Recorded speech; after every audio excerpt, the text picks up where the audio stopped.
Și am început lucrul. Trebuia să sar 4 metri. Veniți de la închisoare și în căldurile alea mari în luna lui august, când ne-a dus pe noi, iunie-august, am prins în căldurile alea mari, puteți să închipui, curgea peile după mine n-a curs peile, că eu am lucrat la fabrica aia acolo și acolo mai era altfel, erai cu un aer. Și a început pe munca. Nu făceai normă, nu mâncai pâine. Nu mâncai pâine, mâncai numai ciorbă.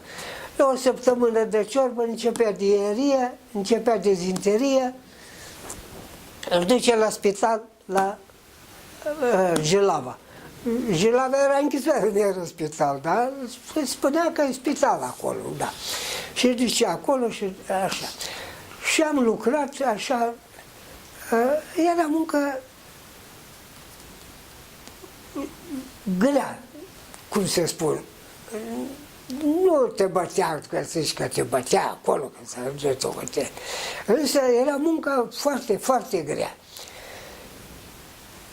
Și a început, vă să zic, că munca, toată lumea lucra. Pe mine, după câteva zile, m-a luat și m-a dus la un concasor. Un mare concasor care spărgea piatra. Bolovan de aia, cum îi scoatea de la mină, de la Ovidiu, tot că săpătura pentru canal, niște excavatoare puternice și macarale și venea și da,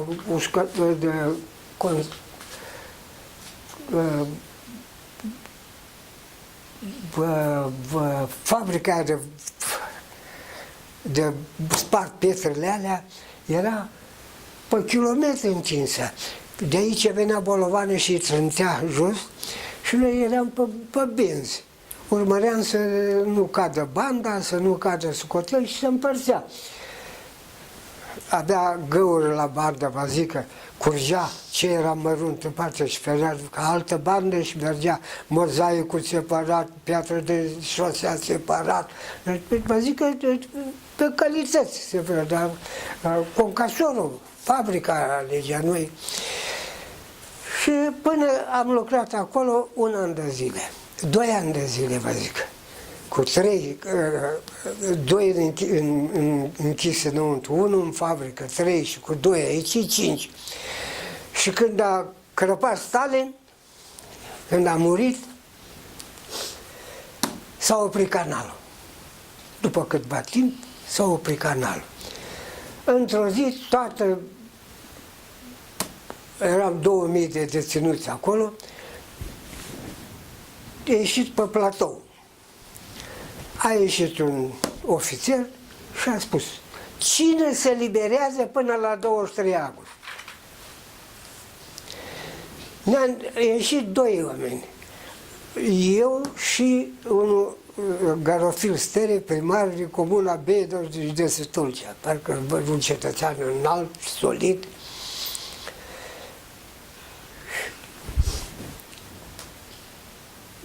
Ne-a scos afară, ne-a dus la baracă, vă să zică, și a plecat toată lumea înapoi la baracă. În 2 zile atâtea dube au venit, că i-a încărcat și i-a dus la minele de plumb, la Baia Sprie, la Baia, nu știu exact unde, dar i-a dus acolo pe toți. Și noi ăștia 2 am rămas. Ne-a dat cecul și cât lucrasem acolo, după ce îl scotea cheltuiala petreninciarului, toate scotești, vă zic că și mai rămânse, aveam în 2 ani de zile, aveam 3000 de lei în cec. Și ne-a spus gardianul, acum nu mai eram în curte, ne-a dat foaia de liberare. Nu mai eram în curte, eram la poartă, afară. Și am zis lui cetățeanul ăla să plecăm. Și a zis: lasă-mă, că dacă a spus că vine mașina, ne duce cu mașina. Cine să ne ducă cu mașina, mă? Și a venit chiar colonelul ăla care spunea că e șef, care a făcut ancheta. Mihailă, a venit cu jepul și ne-a luat pe două locuri de spate care era în stat noi și el în față și ne-a dus din nou la bancă, la Constanța, la unde era securitatea. Tot la camera 12 la Masarda. 3 zile nici apă, nici mâncare. După 3 zile a venit și a început să jure, să ne lovească, să continue. Pe mine nu m-a bătut atâta, că eram mai mic, dar pe colegul al meu, care era un om solid, l-a bătut, l-a făcut. Și în loc să ne dea drumul, să dați câte o declarație, că cineva va întreba și ce, să nu spuneți unde ați fost și ce ați văzut și chestii de astea. Și ne-a luat tot în jepul ăla și ne-a dus la Poarta Albă, la colonia de deținuți de drept comun. Spunea că a avut și acolo politici, dar i-a luat și i-a dus la Baia, cum i-a luat ăia de la Peninsula.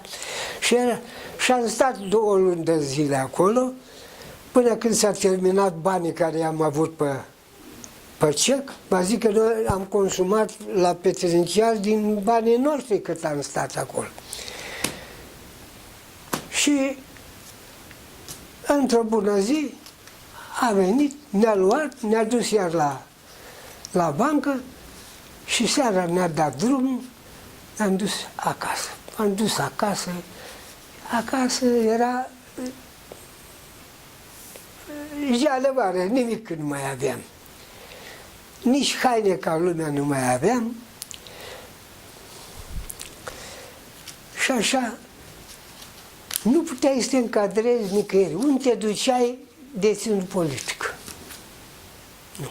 Ai fost deținut politic, nu, dușmanul poporului. Într-o zi mă întâlnesc cu un cetățean din sat de acolo. Mă cunoștea toată lumea în sat, dacă am fost șeful punctului agricol acolo, doar lucra cu mine. Și mă întreabă, măi, cu ce mai faci, mă, cu cine? Măi, zic, uite așa, uite așa. Măi, am un cunoscut, un tânăr, se lărgește, se face bordura șoselei Tulcea-Constanța. Mă, și cum ce și tu acolo? Bun, mi-a spus el cum îl cheamă pe ăla, m-am dus acolo, mi-a spus că m-a trimis el, ăla, băiatul foarte mic. Ei făceau 100 de metri câți erau acolo oamenii. Bordure de metru, 30 pe 20, betonă, e grea. Ei tăriși cu fiarele, cu cleștile aia, tăra. Eu când m-am dus acolo, când am venit mașină, stai așa, de ce dai aici? Stai așa, nu. Dai 10 aici, 10 mai încolo, măsurăm distanța. Măsurăm distanța, așa.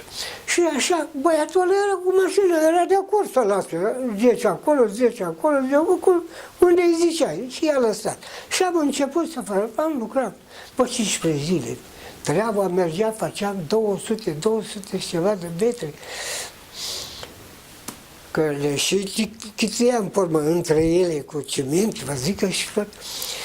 Într-o zi s-a apucat să facă situația pe 15 zile, să facă situația, curgea apă după el, un băiat cu câteva clase primare acolo, făcea, ce faci mă acolo?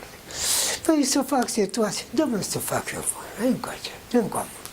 Am făcut o situație, el când a văzut-o bucuros, și am făcut și treabă multă, și pentru treaba asta de acum s-a dus el bucuros să dea acolo. Acum să fac, uite, am făcut și o situație, ce ți-a făcut-o? Mă, a venit un băiat acum, eram tânăr pe vremea, a venit un băiat acum, zice, și bă, uite, facem și atâta, nu mai cărăm atâta bolovani ăia, nu mai cărăm. Cum îl cheamă, mă? Gheorghe Dima. Am început să mă înjure, spunea băiatul ăla, că a început să înjure, mă, te duci și îl dai afară, ăla e dușmanul poporului. Te duci și îl dai afară. A venit băiatul ăla, bă, nene, de ce nu mi-ai spus că ești dușmanul poporului? E băiat simplu, săracul, ce a zis ăia și a venit. Și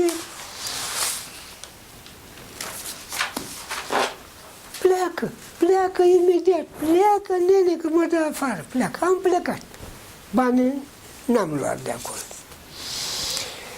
Și acum, într-o bună zi, aduce un alt, să transformă între primar, să face președinte de sfat popular, așa zicea primarului. A dus un băiat, un membru de partid, de la mina Altântepe, că acolo e mina Altântepe, în zona aia unde era. Mina de aur, Altântepe, urmă de aur, pe turcește, așa purta numele ea. Și nu avea situație, registrul agricol, când eram la punctul agricol eu, se schimbase atâta. Nu mai avea nimic situație. Spune un cetățean de acolo, secretarul primăriei, că acum nu mai era notar, era secretar, și îi spune, zice, eu știu un cetățean ca să ne facă treaba asta bună, zice, da. Are bube în cap. Păi, ce bube, lasă-mă să-l adun cu să facă treaba. Am dus acolo, m-a luat omul ăla de președintele de sfat, nu era primar, președintele de sfat, m-a luat acum, ne-am dus la secția agricolă la Babadam. Șef de secție era inginerul Șuleru Traian. Vicepreședinte al raionului era inginerul Bărboi Alexandru.